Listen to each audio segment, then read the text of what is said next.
Hello dear friends. आप सभी का आपके अपने YouTube channel learn with Pri Chaudhary पर स्वागत है। तो हम अपनी फिजिक्स की सीरीज में पढ़ रहे थे बीएससी की फिजिक्स, और बीएससी फिजिक्स के बारे में बात कर रहे थे ग्रेजुएशन फिजिक्स की। तो ग्रेजुएशन फिजिक्स है यानी ये ओनली आपके डिग्री की फिजिक्स नहीं है, ये आपको पता है। इसमें क्या है, इंटीग्रेटेड जो सिलेबस बीएससी बीएड होता है फर्स्ट ईयर, उसके अंदर भी क्या है, ये टॉपिक हैं सारे। तो बीएससी बीएड फर्स्ट ईयर वालों, इंटीग्रेटेड वालों को भी ये अपनी क्लास देखनी है, उनके लिए भी यूजफुल है। और बीएससी अपने सेकंड सेमेस्टर है उन जिनके एग्जाम होने हैं, और बीएससी फर्स्ट ईयर के एग्जाम भी क्या है, बीएससी बीएड फर्स्ट ईयर के एग्जाम भी क्या है, अभी होने हैं।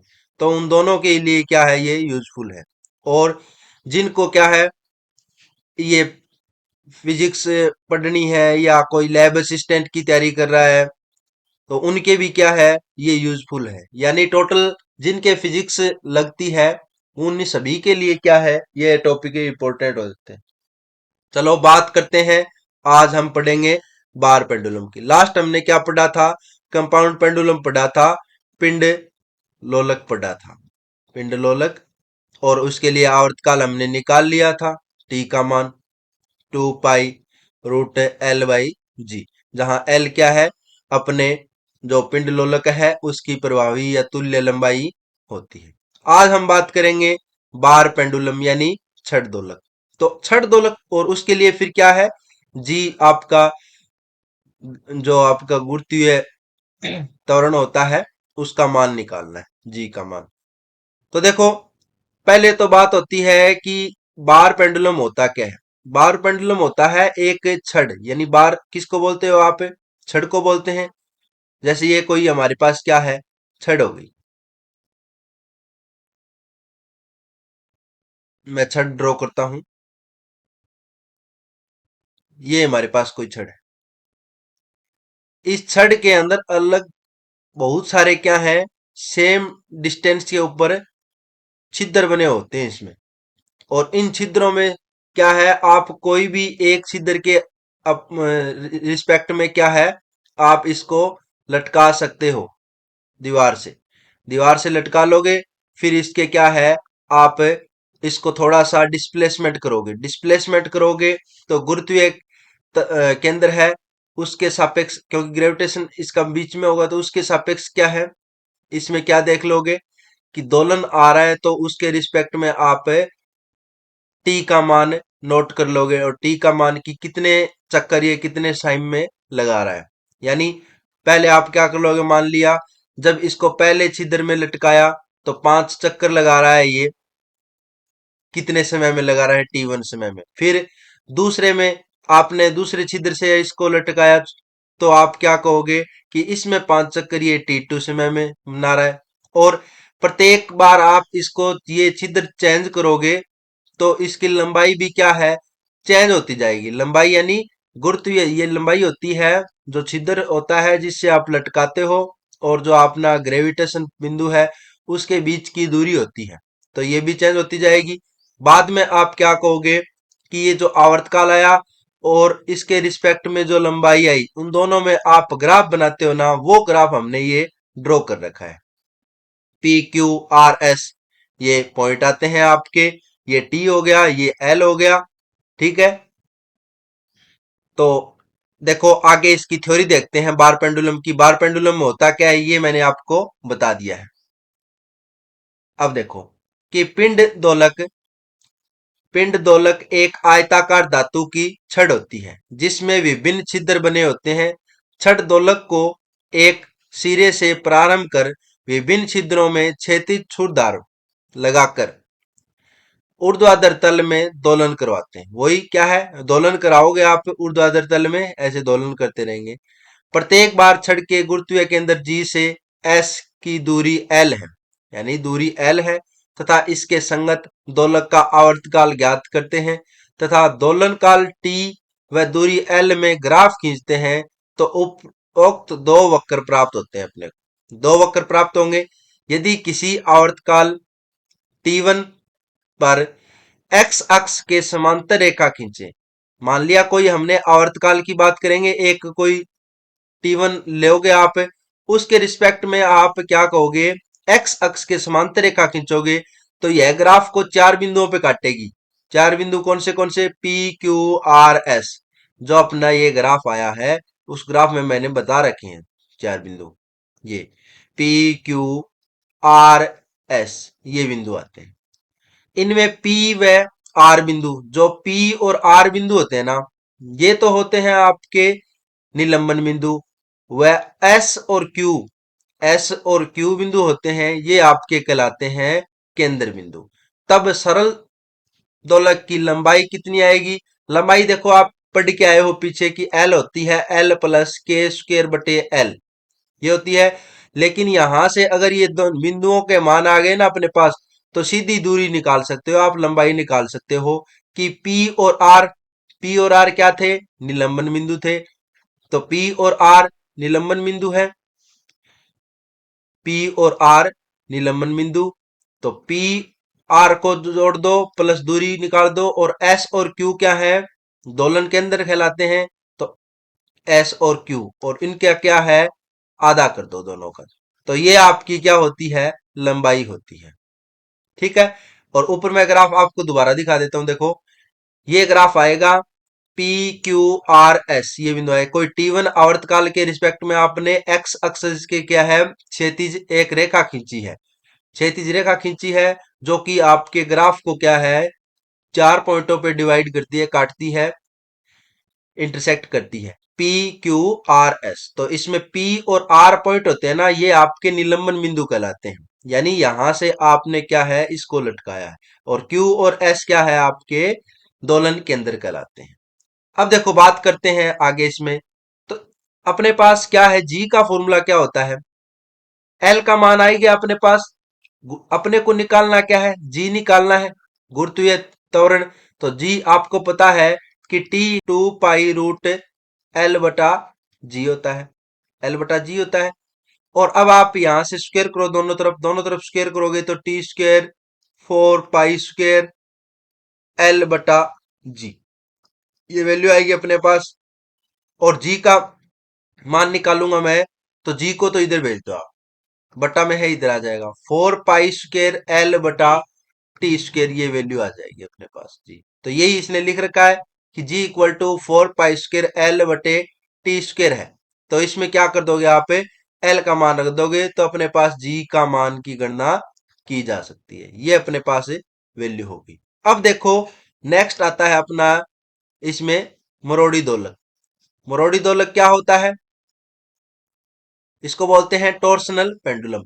मरोड़ी दोलक होता है कि कोई एक दृढ़ आधार ले लिया आपने, दृढ़ आधार ले लिया, उसके माध्यम से कोई स्ट्रिंग है, स्ट्रिंग को बांध दिया है, बाइंड कर दिया है दृढ़ आधार से।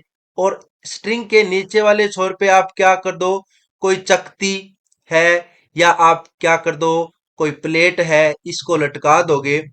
तो इस प्रकार की व्यवस्था होती है, मरोड़ी दोलक कहलाती है या टॉर्सनल पेंडुलम कहलाती है। इसमें करेंगे क्या आप, वही, अब इस प्लेट को थोड़ा सा क्या है, घुमाओगे या चक्ति को थोड़ा सा घुमाओगे, तो इसमें क्या है, टॉर्सनल आएगा। टॉर्सन यानी मरोड़ी दृढ़ता आ जाएगी, क्योंकि तार में ऐंठन प्राप्त होगी। तो किसी लंबे पतले तार के एक सिरे को दृढ़ आधार पर कसकर दूसरे सिरे पर भारी पिंड जैसे चकती प्लेट आदि लटका दें, तो इस प्रकार की व्यवस्था है। तो यह व्यवस्था क्या कहलाती है, मरोड़ी दोलक कहलाती है। इस पिंड को तार के सापेक्ष मरोड़ कर छोड़ दिया जाए तो पिंड मरोड़ी दोलन करने लग जाएगा। क्योंकि आप क्या करोगे इसको, देखो ऐसे करेंगे कि इसको मैं घुमा रहा हूं, तो घुमा दिया मैंने, तो इसमें क्या है, ऐंठन आ जाएगी, क्योंकि ये वायर भी घूमेगा। यहां से तो नहीं घूमेगा ये ऊपर से, लेकिन यहां से घूमेगा, ऐंठन आएगी इसमें। यानी इसका ए बिंदु है वो ए डैश पे आ जाएगा अब चकती का। तो इसमें मरोड़ी दृढ़ता आएगी, तो इसमें क्या है, वापस इधर दोलन होते रहेंगे, ऐसे दोलन होते रहेंगे। तो इस प्रकार इसमें क्या है, माना तार की ऐंठन दृढ़ता या प्रत्यानयन बल आघूर्ण प्रत्येकांक ऐंठन कोण सी है। देखो मरोड़ी दृढ़ता होती है, मरोड़ी दृढ़ता होती है,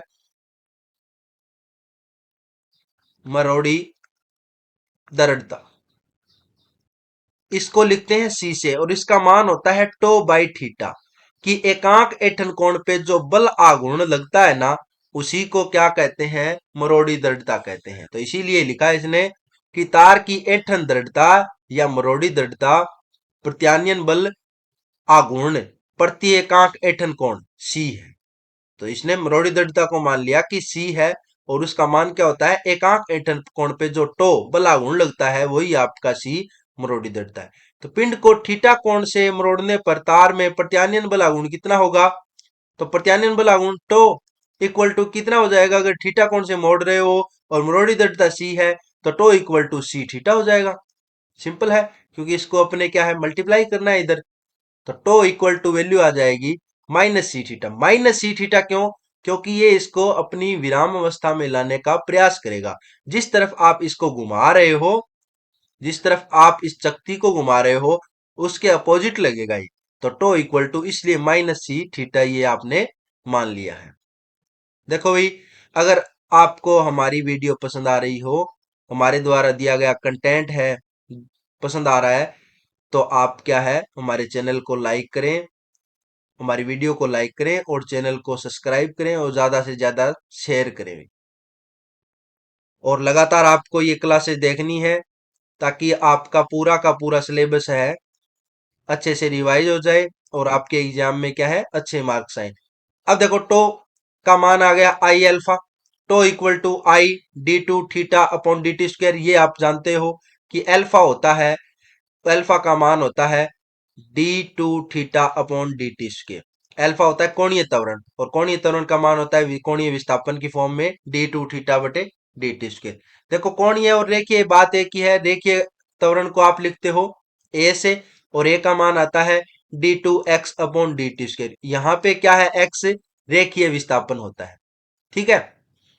अब देखो, टो का मान आ गया I D two theta upon D T square, अतः I D two theta upon D T square equal to minus tau C theta, क्योंकि टो इक्वल टू वैल्यू है माइनस सी थीटा। देन आप क्या कहोगे, आई का क्या कर दोगे, इधर डिवाइड कर देंगे, तो d two theta upon D T square plus C by I theta, इसको इधर क्या है, रिप्लेस किया है।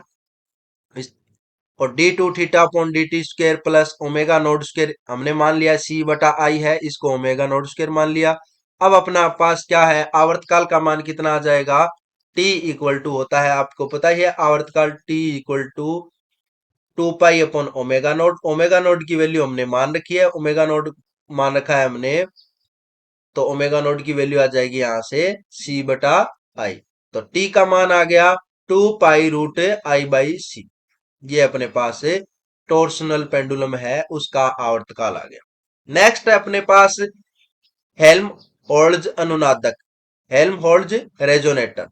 ये इंपॉर्टेंट है, लगभग ये एग्जाम के अंदर पूछता ही पूछता है। तो देखो, हेल्महोल्ट्ज अनुनादक क्या होता है, कि अगर कोई दो ध्वनियां है, दो ध्वनि है यानी साउंड है, और वो मिक्स है, मिक्स है, और मिक्स भी कैसी है, मिक्स इस प्रकार है कि उनकी आवृत्तियां है ना, उनके अंदर परिवर्तन बहुत ही सूक्ष्म है।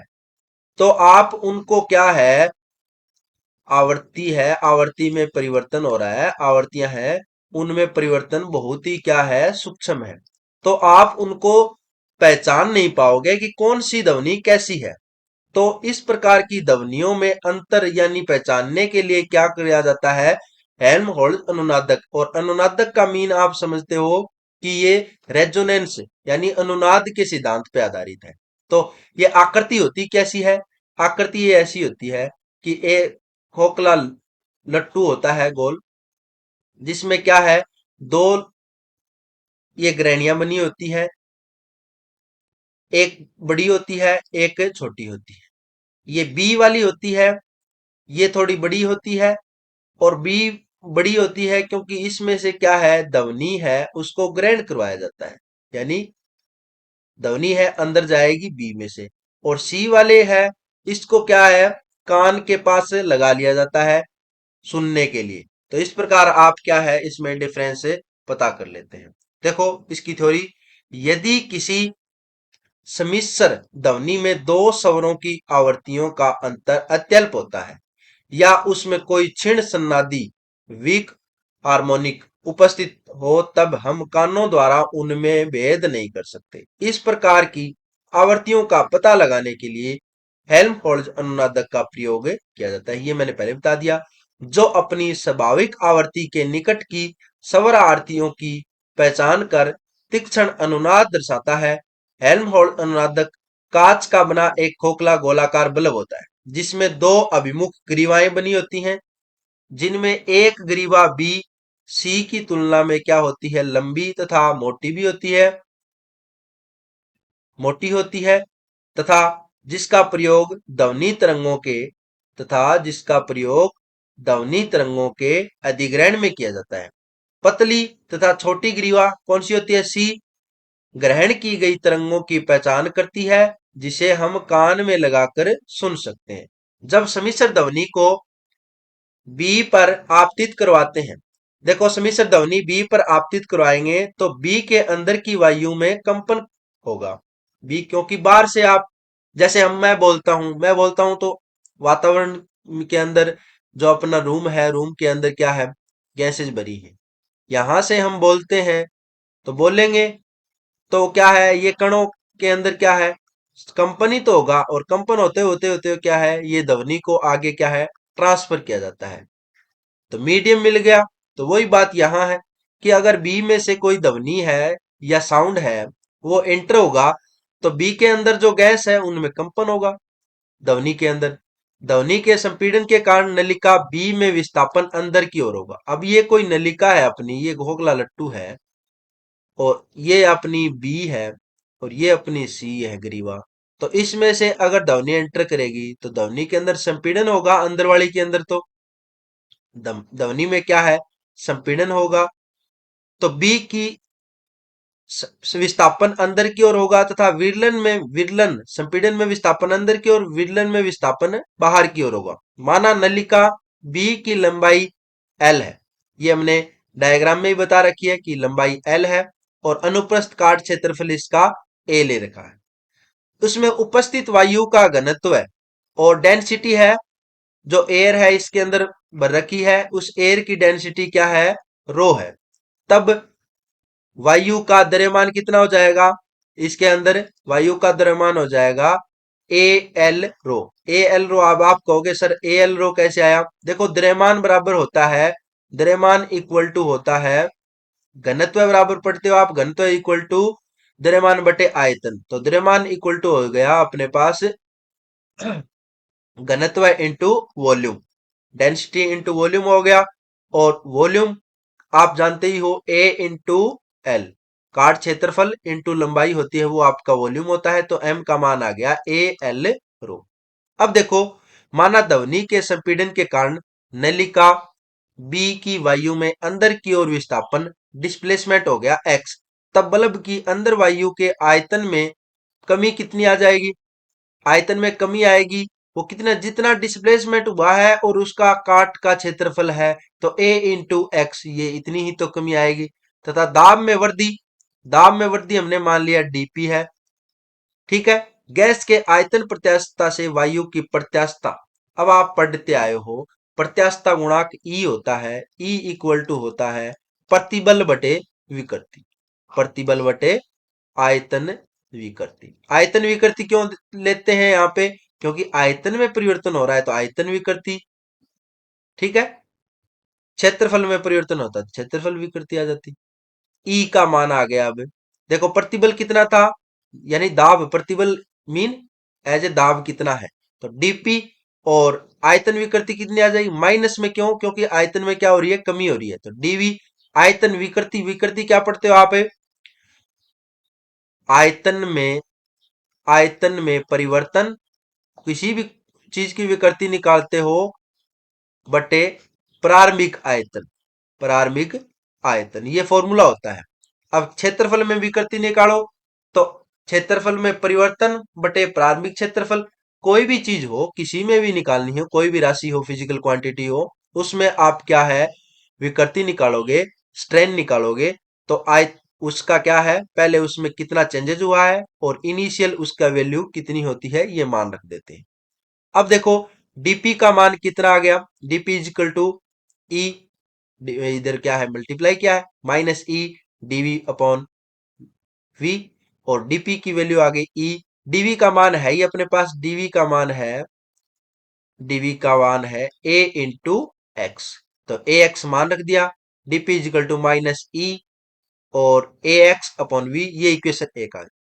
बल्ब में दाब वृद्धि के कारण नलिका बी में उपस्थित एम द्रव्यमान के वायु पिस्टन पर एक प्रत्यानयन बल लगेगा, ये अपने को पता ही है, प्रत्यानयन बल लगेगा ही।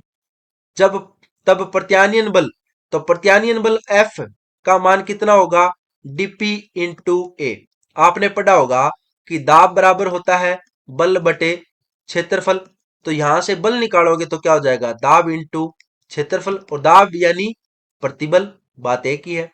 तो आप कहोगे डीपी ए, और डीपी की वैल्यू हम निकाल के आए हैं, ये हमारे पास वैल्यू है इक्वेशन एक में, तो एफ का मान आ जाएगा minus E A X upon V into A. F की वैल्यू आ जाएगी ई ए स्क्र, क्योंकि ए दो बार आ गया तो दो स्क्र हो जाएगा, ई A square X upon we. तब वायु, अब इक्वेशन दो आ गई अपने पास, तब वायु पिस्टन की गति का समीकरण। अब देखो एक क्या है, एफ का मान आ गया अपने पास, F equal to minus E A square X upon V, ये अपने पास प्रत्यानयन बल है। और एक आपका न्यूटन के अनुसार फोर्स होता है M D two x upon D T square, दोनों ही फोर्स है तो दोनों को इक्वल कर देंगे, तो d two x upon D T square plus E A square X upon M V equal to zero, d two x upon D T square plus K X equal to zero, ये value हो जाएगी। D to इधर ले आएंगे, और के मान लो चाहे इसको या ओमेगा नोड स्क्वायर मान लो, बात एक ही है, तो ओमेगा नोड स्क्वायर माना, तो ओमेगा नोड स्क्वायर का मान आ गया ई ए स्क्वायर अपॉन एम वी।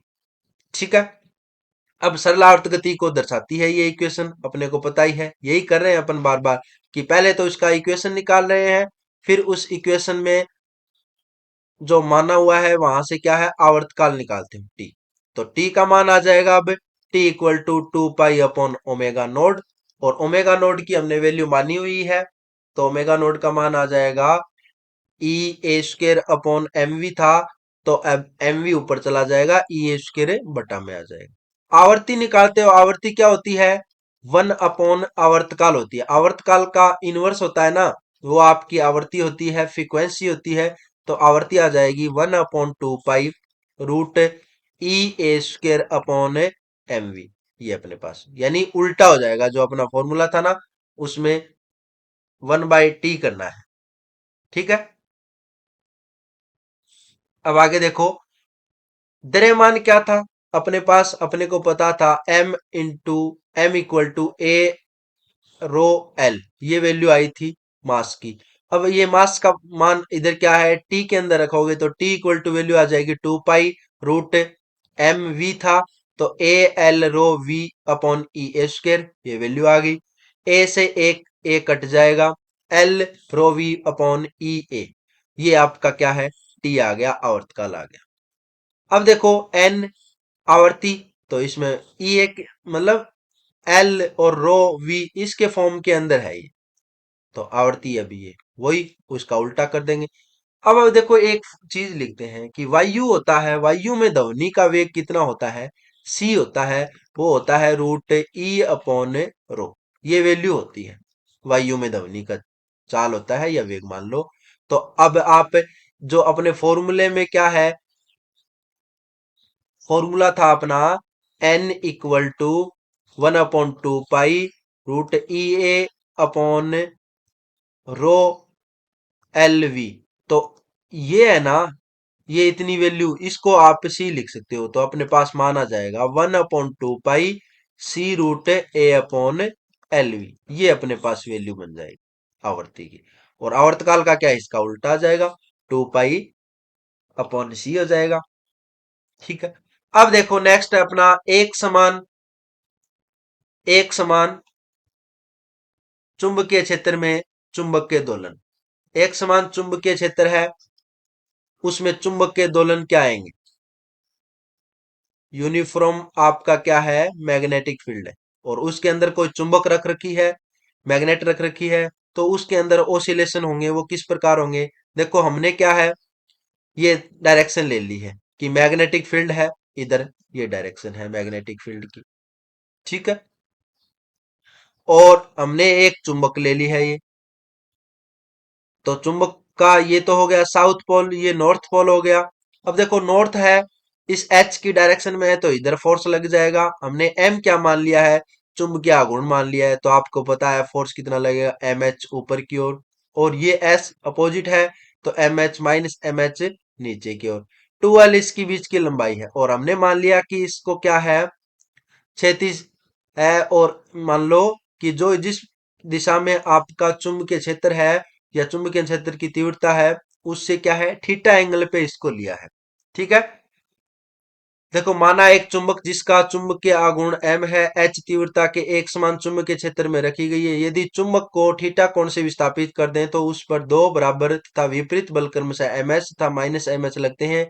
ये बल एक बल युग्म का निर्माण करेंगे, क्योंकि ये बल युग्म बन जाएगा। और जो इसको इसकी साम्यावस्था में लाने का क्या करेगा? प्रयास करेगा। तो बल आघूर्ण लगा, उसका मान आप निकाल सकते हो ना। निकालेंगे, क्या होता है बल आघूर्ण? एक बल और उनके क्रिया रेखा के बीच की लंबवत दूरी, ये आपका क्या होता है? बलागुण होता है टो। तो देखो बल एम एच हो गया, और क्रिया रेखा, ये देखो क्रिया रेखा, ये है क्रिया रेखा आपकी, ये इधर लग रहा है। ये को क्या निकालना है? यहां से इस डायग्राम से निकालना है अपने को कि इन दोनों क्रिया रेखाओं के बीच की लंबवत दूरी। तो ये दूरी की बात करनी है अपने को। अब अपने देखो, ये एंगल थीटा है, ठीक है। ये एंगल थीटा है, तो ये एंगल थीटा होगा, ठीक है ना। क्योंकि ये इस प्रकार की व्यवस्था बन गई अपने पास, जेड बन गया। ये थीटा, तो ये थीटा होता है, ठीक है। ये थीटा है, तो थीटा के सामने वाला क्या होता है अपने पास? लंब, ठीक है।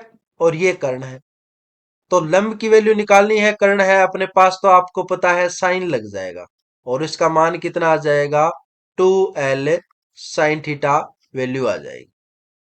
2L साइन थीटा वैल्यू आ जाएगी। तो देखो अपने पास क्या मान आ जाएगा?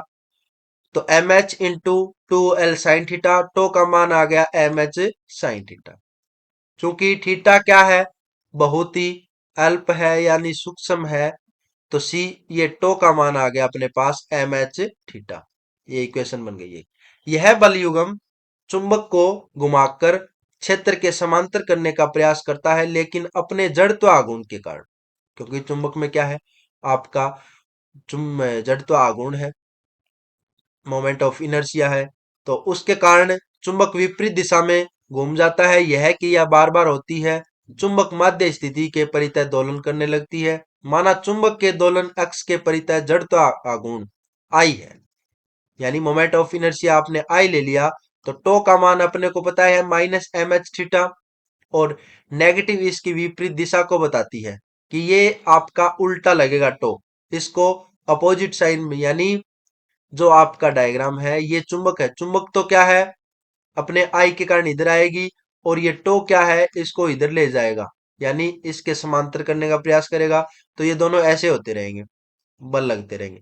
इसकी विपरीत दिशा को प्रदर्शित, tau equal to I alpha होता है, दोनों ही बल है। तो tau equal to I alpha equal to value आ जाएगी minus M H theta. Alpha का मान आप लिख दोगे D two theta upon D T square equal to minus M H theta. अब देखो आई को मैंने इधर क्या है डिवाइड कर दिया, D two theta upon D T square equal to minus M H upon I theta. और इसको हमने क्या मान लिया? Omega naught square. Omega naught square value आ गई एम एच अपॉन आई, ये वैल्यू आ गई।